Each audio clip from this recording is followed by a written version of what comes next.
Capítulo 27. De manhã cedo, todos os sumos sacerdotes e anciãos do povo se reuniram em conselho contra Jesus para o matarem. E manientando-o, levaram-no ao governador Pilatos. Então Judas, que o entregara, vendo que ele tinha sido condenado, foi tocado pelo remorso e devolveu as 30 moedas de prata aos sumos sacerdotes e aos anciãos, dizendo: pequei, entregando sangue inocente. Eles replicaram: que nos importa? Isso é lá contigo.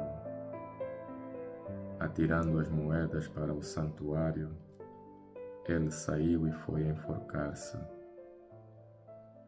Os sumos sacerdotes, apanhando as moedas, disseram: não é lícito lançá-las no tesouro, pois são preço de sangue. Depois de terem deliberado, compraram com elas o campo do oleiro, para servir de cemitério aos estrangeiros. Por tal razão, aquele campo é chamado até ao dia de hoje Campo de Sangue. Deste modo, cumpriu-se o que fora dito pelo profeta Jeremias. Tomaram as 30 moedas de prata, preço em que foi avaliado aquele que os filhos de Israel avaliaram, e deram-nas pelo campo do oleiro, como o Senhor havia ordenado. Jesus foi conduzido à presença do governador, que lhe perguntou: tu és o rei dos judeus? Jesus respondeu: tu o dizes. Mas ao ser acusado pelos sumos sacerdotes e anciãos, nada respondeu. Pilatos disse-lhe então: não ouves tudo o que dizem contra ti? Mas ele não respondeu coisa alguma, de modo que o governador estava muito admirado. Ora, por ocasião da festa, o governador costumava conceder a liberdade a um prisioneiro, à escolha do povo. Nessa altura havia um preso afamado, chamado Barrabás. Pilatos perguntou ao povo que se encontrava reunido: qual quereis que vos solte, Barrabás ou Jesus, chamado Cristo? Ele sabia que o tinham entregado por inveja. Enquanto estava sentado no tribunal, a mulher mandou-lhe dizer: não te intrometas no caso desse justo, porque hoje muito sofri em sonhos por causa dele. Mas os sumos sacerdotes e os anciãos persuadiram a multidão a pedir Barrabás e exigir a morte de Jesus. Tomando a palavra, o governador inquiriu: qual dos dois quereis que vos solte? Eles responderam: Barrabás. Pilatos disse-lhes: que hei de fazer então de Jesus, chamado Cristo? Todos responderam: seja crucificado. Pilatos insistiu: que mal fez ele? Mas eles cada vez gritavam mais: seja crucificado. Pilatos, vendo que nada conseguia e que o tumulto aumentava cada vez mais, mandou vir água e lavou as mãos na presença da multidão, dizendo: estou inocente deste sangue, isso é convosco. E todo o povo respondeu: que o seu sangue caia sobre nós e sobre os nossos filhos. Então soltou-lhes Barrabás.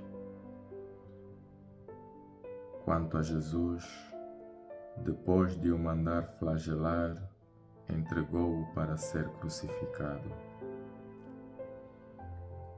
Os soldados do governador conduziram Jesus para o pretório e reuniram toda a corte à volta dele. Despiram-no e envolveram-no com um manto escarlate. Tecendo uma coroa de espinhos, puseram-lhe na cabeça e uma cana na mão direita. Dobrando o joelho diante dele, escarneciam-no, dizendo: Salve, Rei dos Judeus! E cuspindo-lhe no rosto, agarravam na cana e batiam-lhe na cabeça. Depois de o terem escarnecido, tiraram-lhe o manto, vestiram-lhe as suas roupas e levaram-no para ser crucificado. À saída, encontraram um homem de Cirene, chamado Simão, e obrigaram-no a levar a cruz de Jesus.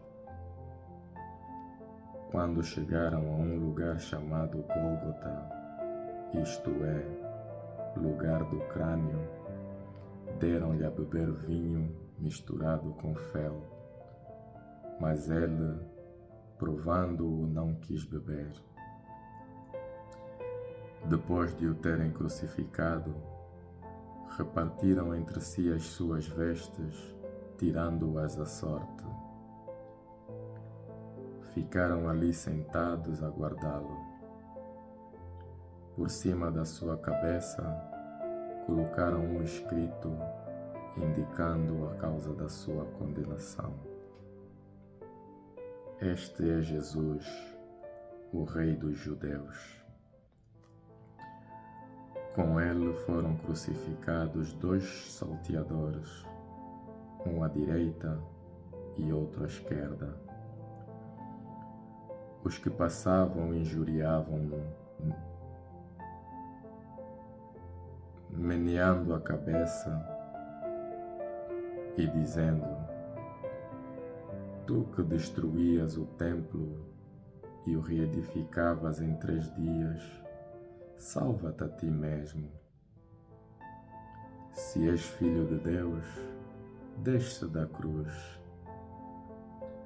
Os sumos sacerdotes com os doutores da lei e os anciãos também zombavam dele, dizendo: Salvou os outros e não pode salvar-se a si mesmo. Se é o Rei de Israel, desça da cruz e acreditaremos nele.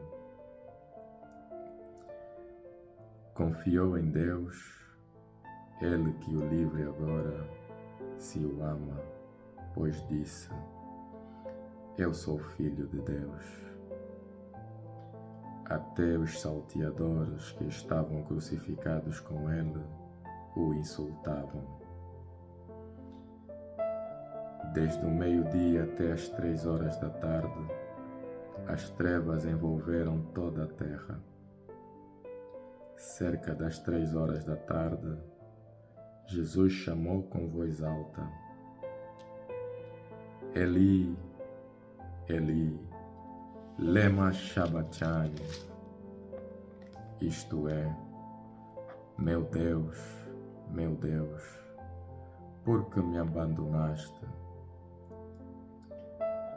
Alguns dos que ali se encontravam, ao ouvi-lo, disseram: Está a chamar por Elias. Um deles correu imediatamente, pegou numa esponja, embebeu-a em vinagre e, fixando-a numa cana, dava-lhe de beber. Mas os outros disseram: Deixa, vejamos se Elias vem salvá-lo. E Jesus, chamando outra vez com voz forte, expirou. Então, o véu do templo rasgou-se em dois, de alto a baixo.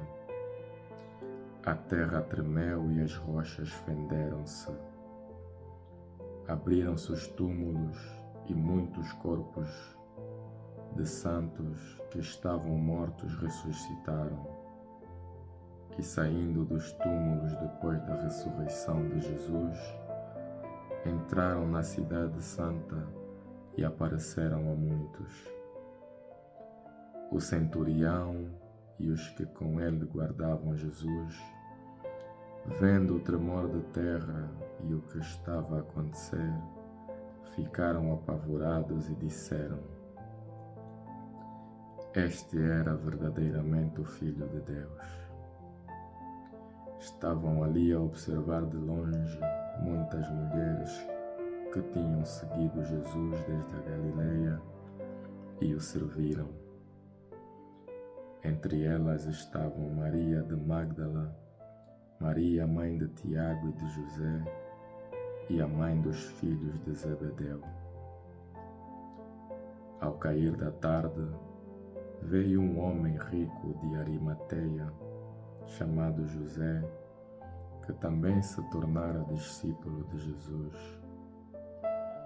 Foi ter com Pilatos e pediu-lhe o corpo de Jesus.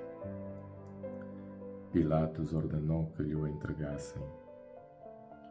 José tomou o corpo, envolveu-o num lençol limpo e depositou-o num túmulo novo que tinha mandado talhar na rocha. Depois, rolou uma grande pedra contra a porta do túmulo e retirou-se. Maria de Magdala e a outra Maria estavam ali sentadas em frente do sepulcro. No dia seguinte, que era o dia a seguir ao da preparação, os sumos sacerdotes e os fariseus reuniram-se com Pilatos e disseram-lhe: Senhor, lembramo-nos de que aquele impostor disse, ainda em vida: 3 dias depois hei de ressuscitar. Por isso, ordena que o sepulcro seja guardado até o 3º dia. Não venham os discípulos roubá-lo e dizer ao povo: ressuscitou dos mortos. E seria a última impostura pior do que a primeira. Pilatos respondeu-lhes: Tendes guardas, ide e guardai-o como entenderdes. E eles foram pôr o sepulcro em segurança, selando a pedra e confiando-o à vigilância dos guardas.